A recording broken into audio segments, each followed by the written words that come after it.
کچھ دن اور امام صاحب کو ستائیے۔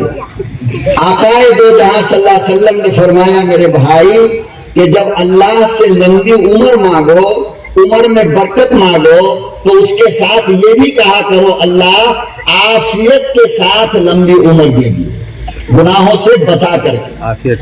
اگر آئندہ بھی ہماری قسمت میں گناہ ہے تو ابھی موت دے دے، لیکن عمر اگر بڑی دے تو اس کے ساتھ نیکی کی توفیق بھی ہمیں عطا فرما۔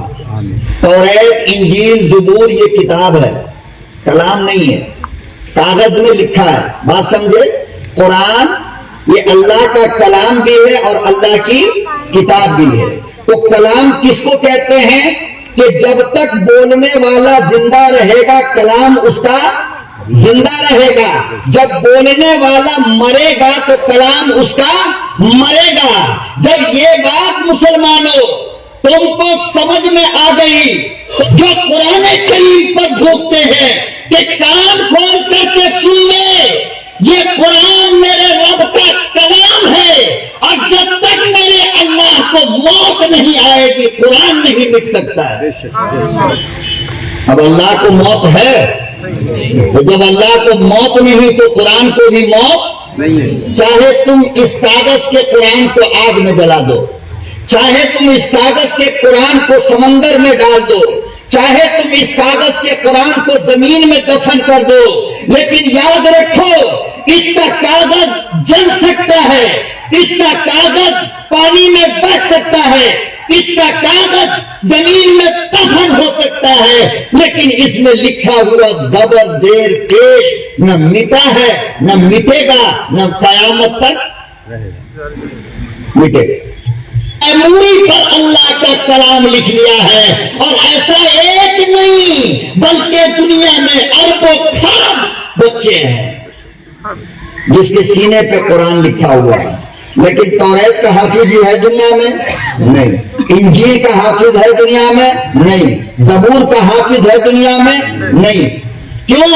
اس لیے کہ توریت، انجیل، زبور کی حفاظت کی ذمہ داری اللہ نے نہیں لیا، قرآن کی حفاظت کی ذمہ داری لیا ہے۔ لہذا کبھی ایسا بھی ہوتا ہے کہ بچہ دنیا میں آیا تو ماں کے پیٹ سے قرآن کا حافظ بن کر آیا، لیکن ویسا بچہ پیدا کرنے کے لیے فاطمہ جیسی امی کا ہونا ضروری ہے۔ کیسی؟ یار اتنا خاموش سنتے ہو آپ لوگ۔ فاطمہ جیسی امی ہوگی تو حسین جیسا بیٹا آئے گا۔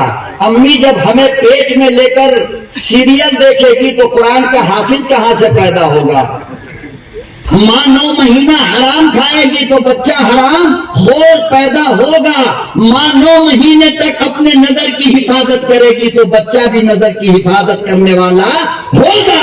یہ نہیں ہو سکتا کہ اماں نیک ہو اور بچہ بد ہو، یہ اللہ کے قانون کے خلاف ہے۔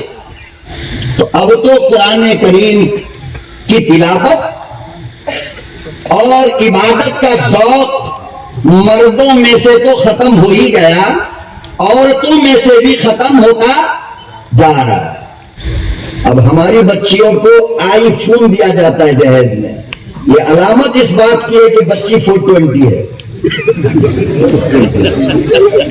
بچی نائٹ سروس میں رہتی تھی، یہی علامت ہے، اور کیا ہے؟ ارے مسلح علامت ہے کہ بچی نمازی ہے، کیا علامت ہے؟ یہی ہے نا۔ اور جہیز میں شراب کی بوتل دینا کیا بتا رہی ہے؟ کہ بچہ شرابی ہے یا بچی شرابی ہے۔ جب باپ قرآن کریم جہیز میں دیتا، جب بچیاں اپنے ہاتھ سے اللہ کا قرآن لکھ کر کے لاتی تو علامت یہ ہوتی تھی کہ بچی قرآن کریم پڑھنا جانتی ہے۔ اب تم قرآن نہیں دیتے بلکہ آدھا کلو سونا کا زیور دیتے ہو، یہ علامت اس بات کی ہوتی ہے کہ بچی دولت کی پجاری ہے، بچی سونا کی عبادت کرنے والی ہے۔ کتنا گندا ماحول ہمارا ہو گیا میرے بھائی، ذرا غور کیا کرو۔ اور اندھا نہ باپ دیکھتا ہے نہ ماں دیکھتی ہے، اور یہ گدھا باپ کیا دیکھے گا؟ کر گھر آیا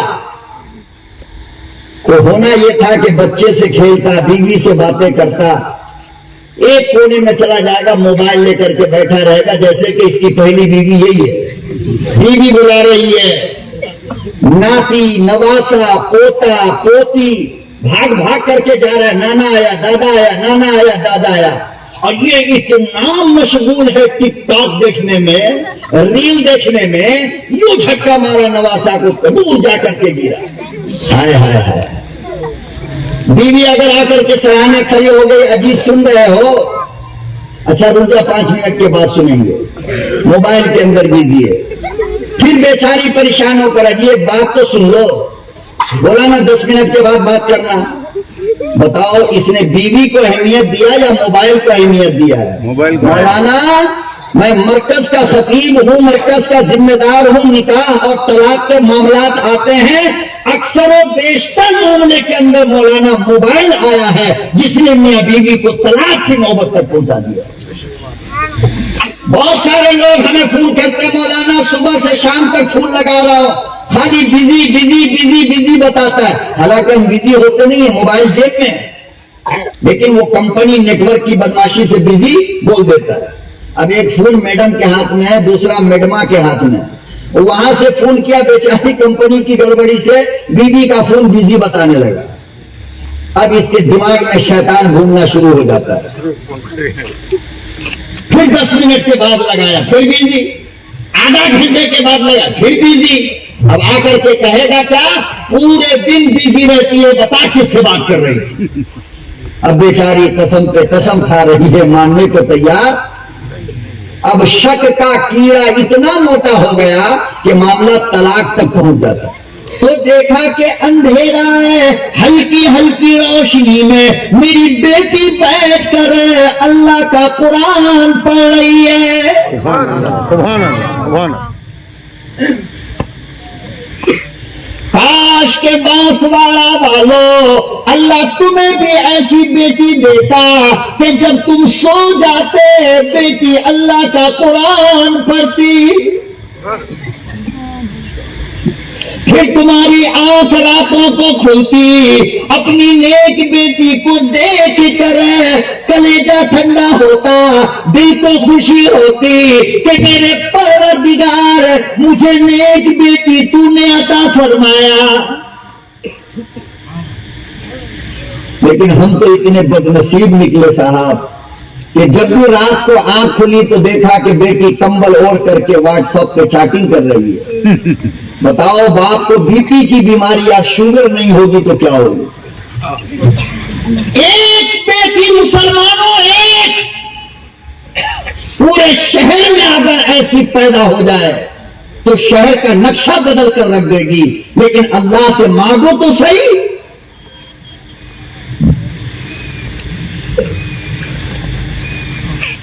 اور مجھے تو میرے بھائیوں صحیح بتاؤں، مجھے تو تعجب ہوتا ہے کہ ایک مسلمان کی بیوی، ایک مسلمان کی بیٹی، ایک مسلمان کی بہو بغیر اللہ کا قرآن پڑھے کچن میں جاتی کیسے؟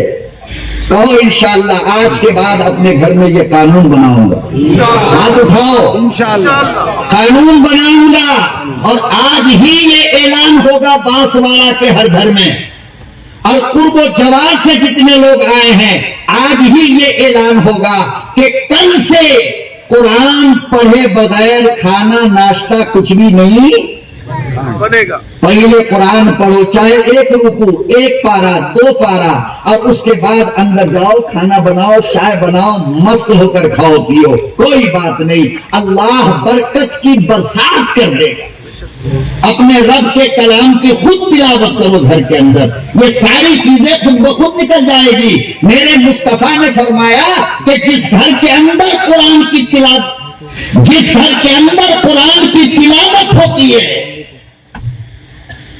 24 گھنٹہ اس گھر پہ رحمت کی برسات ہوتی ہے. تو جس گھر پہ رحمت کی برسات ہو، مجال ہے کہ شیطان بھوت جنات آئے گا وہاں نہیں آتا. ایک مزاج بنا دو میرے بھائی. میں تمہارا ہاتھ جوڑ کر ریکویسٹ کرتا ہوں، میں اپنی ماں بہن بیٹیوں سے بھی بھیک مانگتا ہوں کہ اپنے گھر کو اسلام کا مرکز بناؤ. قرآن کریم کی صدائیں پہلے زمانے میں اللہ کی قسم مرد حضرات جب مسجد سے نماز پڑھ کر کے نکلتے تھے تو مسلمان کے گھروں سے شہد کی مکھیوں کی آواز کی طرح خواتین کے قرآن کی آواز آتی تھی. ارے بے غیرت اور بے شرم مسلمانوں، مجھے اتنا بتاؤ کہ تمہاری بیٹی جب قرآن کریم کے سینے سے لگی ہے تو بتاؤ تو صحیح، یہ بستر اور یہ انسان تمہاری بیٹی کے لیے بابرکت ہے یا وہ انسان جو اربوں روپیہ کماتا ہے تیری ماں بہن کی صبح شام گالیاں دیتا ہے؟ کہ اس سے چھوٹی عمر کے بچے آپ کو مکتب میں تو ملے گا نورانی قاعدہ پڑھنے والا، مگر حفظ پڑھنے والا بچہ کہیں نہیں ملے گا. مولانا عمر کی خصوصیت ہے کہ یہ امی کے گود سے بچے کو چھین کر لے آتے ہیں دودھ پیتے ہوئے کو. آؤ بیٹا عبداللہ ابن عباس میں دودھ بھی پلاؤں گا اور پڑھاؤں گا بھی. اب دیکھو 7 سال میں 16 پارے کا حافظ ہو گیا، بابا 8 سال کا ہوگا تو قرآن مکمل. بتاؤ یہ ہندوستان کا ریکارڈ ہوگا یا نہیں ہوگا؟ بس آپ لوگ ساتھ دو. بات سمجھے؟ آپ لوگ مدرسے کا اور مدرسہ والوں کا اور طلبہ کا ساتھ دو، اللہ تعالیٰ آپ کی ضروریات کو ضرور پوری کرے گا. یہ چھوٹی چھوٹی زبانیں، توتلی زبانیں، دودھ کے دانت اور رب کا قرآن. اور بابا وہ قرآن جس کے بارے میں خود قرآن کہتا ہے کہ اگر اس پہاڑ پہ اس کو نازل کرتا تو اس کا جگر پھٹ جاتا، ٹکڑے ٹکڑے ہو جاتا. لیکن اس معصوم سے بچے نے، چھوٹے سے دل کے بچے نے قرآن کو یہاں پہ محفوظ کر لیا. یہ صرف انسان کا کمال ہے.